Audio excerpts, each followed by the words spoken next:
Hello साथियों, जय हिंद, जय भारत सभी प्यारे साथियों के लिए। मैं अंजलि स्वागत करती हूँ आपका अपने परिवार टारगेट में तेजा में। हम लेकर आए हैं भाई यूपी बोर्ड वालों के लिए सफलता बैच। किसके लिए? यूपी बोर्ड वालों के लिए सफलता बैच। ओनली ऑन कितने रुपए में है? कितनी फीस है इसकी?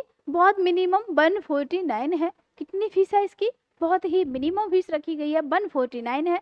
इसमें आप देख सकते हैं लाइव क्लासेस हैं, रिकॉर्डेड क्लासेस हैं, क्लास नोट्स हैं, बोर्ड पीडीएफ हैं। और क्या मिलेगा आपको? मॉक टेस्ट मिलेंगे, डाउट ग्रुप्स मिलेंगे। जैसे कि आपको किसी भी प्रकार का कोई डाउट होता है तो आप उसे पूछ सकते हैं। टीचर गाइडेंस है, आपको स्पेशली जितनी भी यहाँ पर फैकल्टी हैं आपको स्पेशली गाइड करेंगी। ठीक है, तो हमारा क्या है? आपकी सफलता हमारा संकल्प। ठीक है, सबसे कम प्राइस है, ओनली 149 में है। तो देखते हैं भाई, ये जो वीडियो प्रोवाइड कराई जा रही है आपके लिए, ये वीडियो है सिलेबस से रिलेटेड है कि आखिरकार कहाँ से किस तरह से पूछा जाएगा, क्या पूछा जाएगा, है ना। देखते हैं भाई, ठीक है, चलिए देखते हैं भाई क्या पूछा जाएगा, है ना। चलिए स्टार्ट करते हैं भाई, क्योंकि सिलेबस में बहुत कंफ्यूजन रहती है कि आखिरकार क्या पूछ रहे हैं, क्यों पूछ रहे हैं, किस तरह पूछ रहे हैं। ठीक है, स्टार्ट करते हैं। जैसे कि हिंदी गद्य के विकास का संक्षिप्त परिचय, है ना। ये बहुत ज्यादा कंफ्यूज करते हैं परिचय वगैरह, तो इन्हें हम आसानी से इतने अच्छे से बताएंगे आपको कि आपको आसानी से आपके दिमाग में फिट हो जाएगा, कोई कंफ्यूजन नहीं रहेगी। आप आसानी से अपनी परीक्षा दे रहे होंगे और अच्छे नंबरों से, अव्वल नंबर से पास होकर आएंगे, परीक्षा उत्तीर्ण करेंगे। और क्या है इसमें? जैसे शुक्ल युग, शुक्लोत्तर युग, और क्या होता है? हिंदी पद्य के विकास का संक्षिप्त परिचय। क्या होता है? हिंदी पद्य के विकास का संक्षिप्त परिचय है। और देखते हैं इसमें क्या होता है, जैसे कि रीतिकाल और क्या होते हैं? आधुनिक काल होता है। क्या होता है? रीतिकाल और आधुनिक काल होता है। ठीक है, और देखते हैं भाई आगे क्या होता है। अब देखते हैं जैसे कि हिंदी व्याकरण में जो कन्फ्यूजन रहती है क्या आएगा, जैसे कि संज्ञा आएगा हमारा, क्या आएगा? संज्ञा आएगा। और क्या होगा? सर्वनाम होगा। और क्या होगा? विशेषण होगा। क्रिया होगा, क्रिया विशेषण होगा। समुच्चय बोधक होगा। और क्या होगा भाई? और होगा हमारा विषयादि बोधक होगा, संबंध बोधक होगा। और क्या होगा भाई? भाषा। और क्या होगा? वर्ण। सबसे ज्यादा जो कन्फ्यूजन वाले चैप्टर हैं वो कुछ हैं, आगे देखते हैं। वैसे कन्फ्यूजन किसी में नहीं रहेगी आपको। देखते हैं जैसे कि शब्द है, पद है, वाक्य है, और क्या है? विराम चिन्ह है। क्या है? विराम चिन्ह है। विराम चिन्ह किसने बताया? किस तरह के होते हैं, कितने प्रकार के होते हैं। ठीक है, और क्या है? वचन, है ना। कौन सा वचन किस तरह है ना, ये भी देखेंगे। और क्या है? लिंग है, कारक है, कैसे होते हैं? कारक है। और हम आगे ये भी देख रहे होंगे कि कारक कितने प्रकार के होते हैं। ठीक है, आगे हम ये भी बहुत अच्छे से एक्सप्लेन कर रहे होंगे कि कारक आखिरकार होते कितने प्रकार के हैं। और सबसे ज्यादा जो कंफ्यूजन रहती है वो उपसर्ग और प्रत्यय में। किसमें? उपसर्ग और प्रत्यय में रहती है कि उपसर्ग किस तरह होते हैं, मतलब जो वर्ड के शब्द के स्टार्टिंग में, शुरुआत में जो लगते हैं, वर्ड लगते हैं, वो उपसर्ग है, प्रत्यय है ना। तो मतलब कौन सा वाक्य उपसर्ग है, कौन सा शब्द प्रत्यय है। ठीक है, सॉरी, शब्द या जो शब्द होते हैं, कौन सा शब्द प्रत्यय है, कौन सा शब्द उपसर्ग है। ठीक है, और क्या देख रहे होंगे? संधि देख रहे होंगे। संधि में भाई बहुत कंफ्यूजन रहती है। वैसे तो मुझे पता है आप बहुत ही होशियार हैं, है ना। फिर भी एक बार क्या होगा, इससे आपका जितने भी डाउट हैं, जितने भी मतलब प्रॉब्लम्स हैं, वो सब क्लियर होंगे। और आप अच्छे परसेंट से अपने हाई स्कूल में अच्छा प्रदर्शन करेंगे, अच्छे परसेंट से पास होंगे। ठीक है, आगे देखते हैं। और क्या है? छंद है, समास है, अलंकार है, रस है, विलोम शब्द है। और क्या है? तत्सम और तद्भव शब्द हैं। सबसे ज्यादा क्या होते हैं? तत्सम और तद्भव शब्द होते हैं। और क्या है? और क्या है? पर्यायवाची है। और क्या है भाई? पर्यायवाची है। पर्यायवाची शब्द पूछे जाएंगे दो, लेकिन बहुत कुछ याद करना होगा, है ना। ऐसे हमें पता थोड़ी है कि कौन सा पर्यायवाची शब्द पूछा जाएगा, लेकिन उसमें क्या है, हमें क्या करना है, बहुत कुछ याद करने को मिलेगा, है ना। और क्या है इसमें? देखो ये वाला रस, छंद।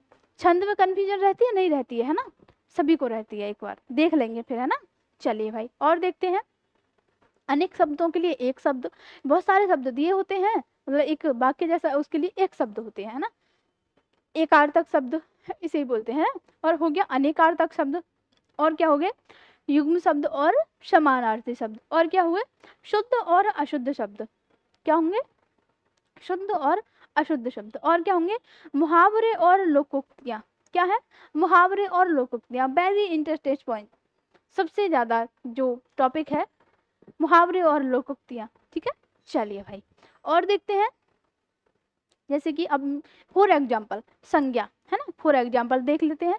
किसी व्यक्ति, वस्तु, जाति, भाव या स्थान के नाम को क्या कहते हैं? संज्ञा कहते हैं। ठीक है, जैसे कि पशु क्या है? जाति है। अब सभी पशु इसमें आ गए हैं ना, जैसे कि भेड़, बकरी, जितने भी पशु हैं, जितने भी पशु हैं सभी पशु नाम से जाति में हो गए, है ना। ऐसे ही सुंदर, सुंदर क्या है? गुण है। बुरा, अच्छा, है ना, ये बदसूरत, ये सब क्या है? ये गुण है। ऐसे ही मिठास क्या है? मिठास, कड़वा, ये सब क्या है? ये सब भाव है ना, भाव है।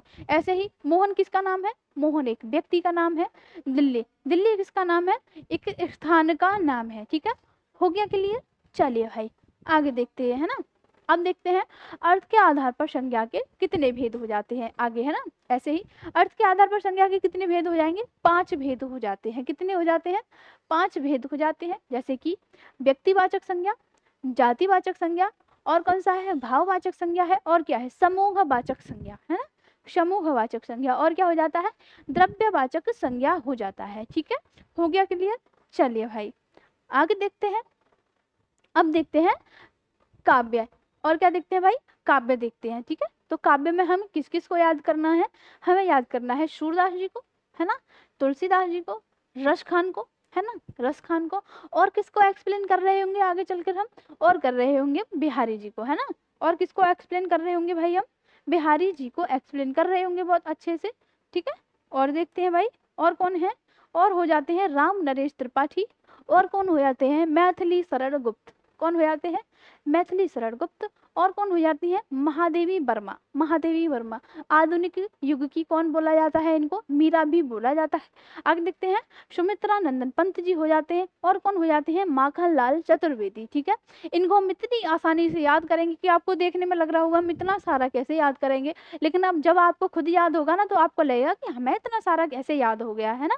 चलिए भाई आगे देखते हैं और क्या है। और देखते हैं पद में, जैसे कि धनुष भंग, वन पथ पर जानकी, सर्व, ये सबैये, कवित्व, भक्ति नीति, स्वदेश प्रेम, भारतमाला, वह मंदिर, बहुत सारे आप अलग अलग जगह से हैं, है ना। पुष्प की अभिलाषा, जवानी, चंद्रलोक में प्रथम बार, ये सब पद हैं। इनको भी हम अच्छे से एक्सप्लेन कर रहे होंगे एक एक करके, है ना, ताकि आपको अच्छे से आसानी से याद हो जाए।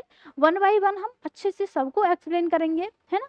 जैसे भारत माता का मंदिर, यह हिमालय से वर्षा सुंदरी के प्रति एक चींटी है, चंद्रलोक में प्रथम बार, पुष्प की अभिलाषा, जवानी, है ना। आगे देखते हैं और क्या हो जाता है।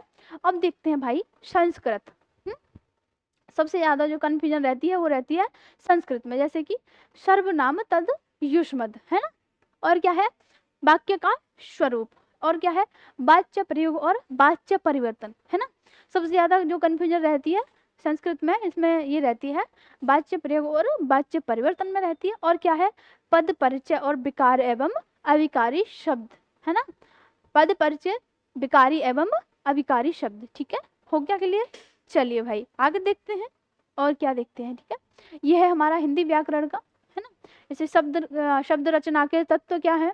जैसे कि उपसर्ग, उपसर्ग कैसे होते हैं, कितने प्रकार के होते हैं, जैसे कि आगे जैसे आलज्ञा, अनलज्ञा, अधिकार, अपवाद, अनुवाद, उपसंहार, है ना।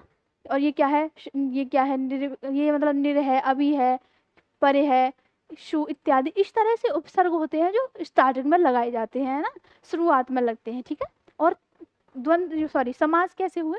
समास, समास को हम कैसे देखेंगे? जैसे कि द्वंद्व समास कैसे होता है, इसे हम एक्सप्लेन करेंगे, बहुत सारे इसके एग्जांपल्स भी देखेंगे, उदाहरण भी देख रहे होंगे। और क्या होता है? द्विगु समास होता है। क्या होता है? द्विगु समास हो रहा है। और भाई हम इन्हें इतने अच्छे से एक्सप्लेन करेंगे, इतने अच्छे से याद करेंगे कि आपको लाइफ टाइम याद रहेंगे ये, है ना, लाइफ टाइम याद रहेंगे। और क्या है? कर्मधारय समास है, बहुब्री है, और क्या? तत्सम तद्भव शब्द, सभी को पर्यायवाची शब्द को आसानी से क्लियर कर रहे होंगे। ठीक है, और देखते हैं भाई और क्या हो गया। अच्छा, काव्य सौंदर्य के तत्व, है ना, जैसे इसमें रस, हास्य, करुण रस। अब देखो रस किस तरह के हुए? हास्य और करुण रस। इसकी हम परिभाषा और उदाहरण दोनों बहुत अच्छे से पहचान कराएंगे। अब देखते हैं अलंकार में क्या होगा। अर्थ अलंकार, जैसे कि उपमा होगा, रूपक होगा, उत्प्रेक्षा होगा। अब इनके हम लक्षण और उदाहरण बहुत अच्छे से एक्सप्लेन करेंगे। अब देखते हैं आपकी छंद में क्या आएगा, है ना, अभी मैंने बताया छंद आएगा। अब देखते हैं हमारे यहाँ छंद में सोरठा और क्या आएगा, रोला आएगा। अब इन्हें हम इतने अच्छे से एक्सप्लेन करेंगे, दोनों की परिभाषाएं इतने आसानी से याद करेंगे और उदाहरण इतने अच्छे से, आपको इतने इतने उदाहरण होंगे कि एक एक सोरठा और रोला के मतलब 1 से 4 उदाहरण याद कराए जाएंगे। क्योंकि परीक्षा हॉल में बैठने के बाद क्या होता है कि दिमाग बहुत डाइवर्ट रहता है ना, याद करने में। मतलब हमें पता है जब क्या लगता है, जब हम परीक्षा हॉल में बैठते हैं, जब आंख बंद करके हमारा दिमाग चल रहा है कि उस समय हमें सर ने या मैम ने क्या पढ़ाया था। तो हम अब इस तरह से अपने मतलब इन सब की प्रति अपने माइंड में इस तरह से मतलब फिट कर लेंगे कि आपको 1 से 4 उदाहरण में से कम 2 एक बार में याद हो जाए, है ना, 2 एक बार में याद आ जाएंगे परीक्षा हॉल में बैठते वक्त, ठीक है। और देखते हैं भाई और क्या होगा।